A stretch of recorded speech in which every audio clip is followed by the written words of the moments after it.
Ladies and gentlemen, boys and girls, my name is It's Me Before the Sea. I am here with Hadley the historian, and we are going to talk about the scientific inaccuracy or accuracy of my avatar. Hadley, you have the stage, mate. Alright, before we begin, this is all just for fun, okay?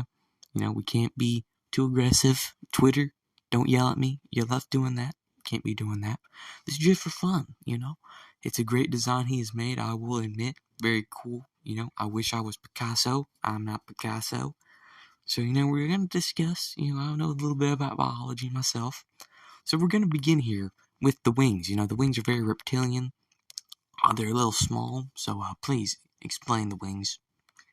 The wings are basically just something I decided to slap onto a black lab, and...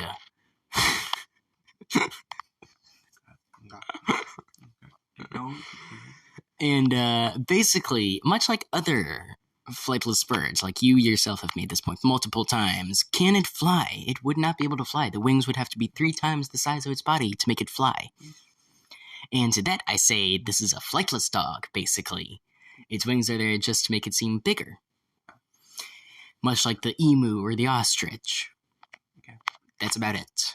Next point. Alright, my next point here. This is a very important point, okay? So, when you see the limbs, do you know what a limb is? An arm or a leg, correct? Arm, leg, wing, whatever you want to call it, okay? So, this has 1, 2, 3, 4, 5, 6 limbs, okay?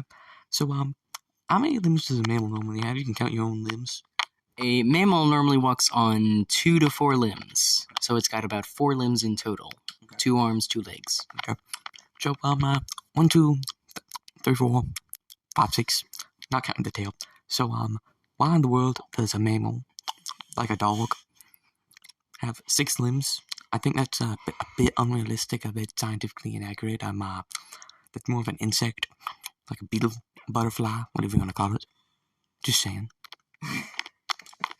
So,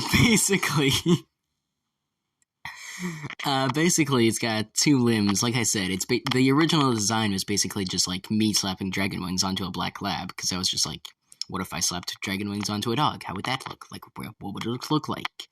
So then I eventually just decided, you know what, I'm just going to draw this, and this is what came out, and this is kind of the subject that stayed as the dog, and it's kind of the official mascot of the channel now. But you do admit that there's no way in science, or just in general knowledge, that a mammal could have reptilian wings or have 6 limbs. I do acknowledge that. A mammal would not grow 6 limbs. An insect would grow 6 limbs, yes, but a mammal would not. So is it true that canonically that a Buford dragon is a insect? If you want to say that, yes. If you want to say canonically, you can. I, myself, would be a little hesitant to say canonically in the Buford canon lore. But you do you. You're kind of the official lore master of this channel, so... Yes, but the key question here is, if it is an insect, where is its exoskeleton, Does it have bones inside of it, or is it outside of it? It does have bones inside of it, yes. Okay, so there's no flipping way it's an insect. So, I don't know what the frick that is. So, yeah, that's really all I have to say. Short podcast episode. Okay. That's really it. I could be more nitpicky. Be more nitpicky. Come on, man. Okay. The eyes kind of just stare right at my soul. Like, where are its eyelids? Does it have eyes? Is it just an empty socket? Is it blind? Is its eyes in its ear? We don't know. Please explain. Well, see, this is more of a cartoonist representation of what a dog with dragon wings would look like. So eyes aren't really my biggest concern here. My biggest concern is getting the proportions and stuff like that right, instead of, eyes.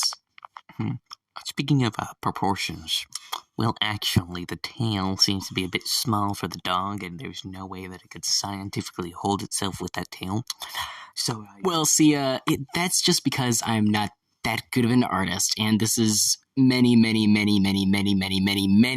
drawings of the same thing over and over and over and over again. And I'm sure that if we were to look at just one of the drawings that I've made over the years, then you would find one that is 100% regular black lab size accurate. Okay, yeah, very, very informative there. Thank you. Again, I will say it is a very cool design, and this is just for fun, including this voice. This is what I actually sound like. But, you gotta have that little fake interpretation of a voice. Very cool design. Very proud of it. Great mascot for you. Thank you for having me here today. Is there any other points you'd like to point out about it? I could continue, but I'm afraid that Twitter may just cancel me if I continue. So, please.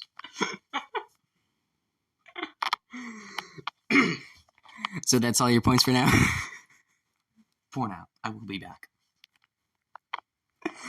Alright, thank you all for listening. We hope you enjoyed this reboot of the Hadley and Sean podcast, now called the Pineapple and Doge podcast. Goodbye. Please subscribe, like, and share the video. And leave a comment if you enjoyed, if you want to see more of this. Thank you. Adios.